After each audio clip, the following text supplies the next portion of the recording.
আসসালামু আলাইকুম বন্ধুরা, আপনারা সবাই কেমন আছেন? আমি ভালো আছি। আজকে চলে আসলাম নতুন আরেকটি রেসিপি নিয়ে।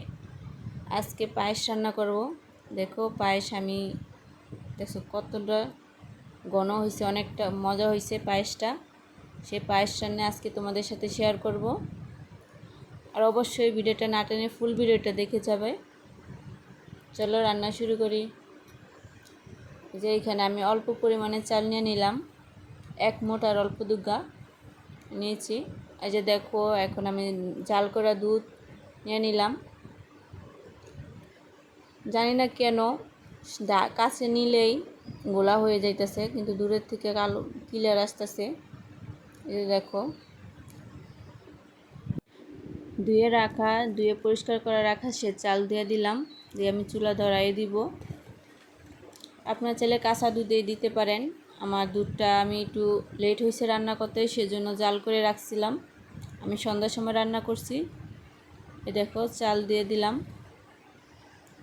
চাল দিয়ে ফুটানোর পরে আমি চালটা যখন সিদ্ধ হয়ে যাবে তখন আমি সব কিছু আস্তে আস্তে দিব। মাঝখানে আমি গরম মশলা দিয়েছিলাম, সেটা ভিডিও করা হয়নি।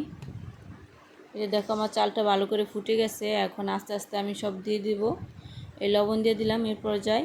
আর মিষ্টি জিনিসে লবণ অবশ্যই দিবা, তাহলে অনেক ভালো লাগে। আর এরপর আমি দেখো এখানে কিশমিশ আর বাদাম নিয়েছি, ভালো করে ধুয়ে অবশ্যই পরিষ্কার করে দিবা। আর দেখো অনেকটা গুঁড়া দুধ আমি নিয়েছি, গরম পানি দিয়ে মিক্স করে তখন আমি এই যে দিয়ে দিলাম। আপনারা কিন্তু উপরে শুধু গুঁড়া দুধটা দিবেন না, পায়েসে ডাইরেক্ট দিয়ে দিবেন না, তাহলে দুধটা মিশবে না। আমার বাগনি বলল সাবুদানা দিতে, সেজন্য একটু সাবুদানা দিয়ে দিলাম। আর কাঠবাদাম আমি এখানে দিয়ে দিলাম যাতে একটু সিদ্ধ হতে পারে। আর পরিমাণ মতো চিনি দিয়ে দিলাম। আপনাদের যেরকম মিষ্টি পছন্দ করেন সেরকম চিনি দিবেন।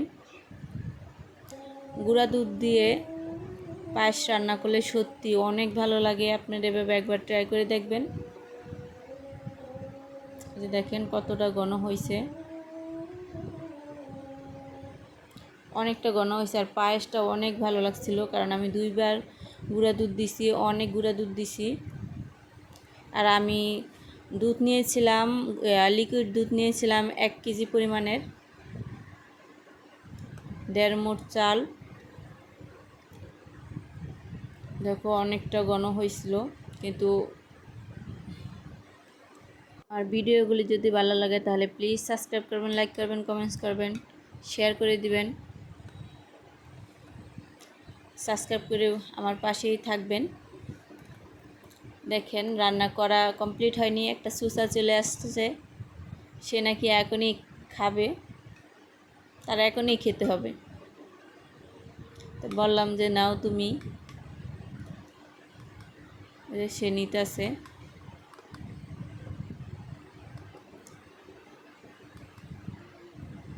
দেখো খাওয়া শুরু করে দিছে, রান্না কমপ্লিট হয় নাই, নিয়ে গেছে। এ পর্যায়ে কিশমিশ দিয়ে দিলাম। তোমরা উঠানের আগে কিশমিশ দিবা। উঠানের আগে কিশমিশটা দিলে এটা গরমে ফুলা যাবে, কিন্তু তোমরা যদি আগে দাও বাদামের সাথে যদি দিতা, তাহলে অনেক সময় আছে অনেক কিশমিশ টক হয়। টক হলে সে কিশমিশে দুধ আছে না, দুধ কাইটা যায়, ছানা ছেড়া দেয়, সেজন্য একটু পরে দিবা। আর রান্না শেষে আমি একটু গুঁড়া দুধ উপরে দিয়ে দিলাম, দিয়ে আমি একটু মিক্স করে রাখলাম। তাহলে এই পায়েসটা খেতে অনেক মজা লাগে। আজকে এখন যেতে, আল্লাহ হাফেজ।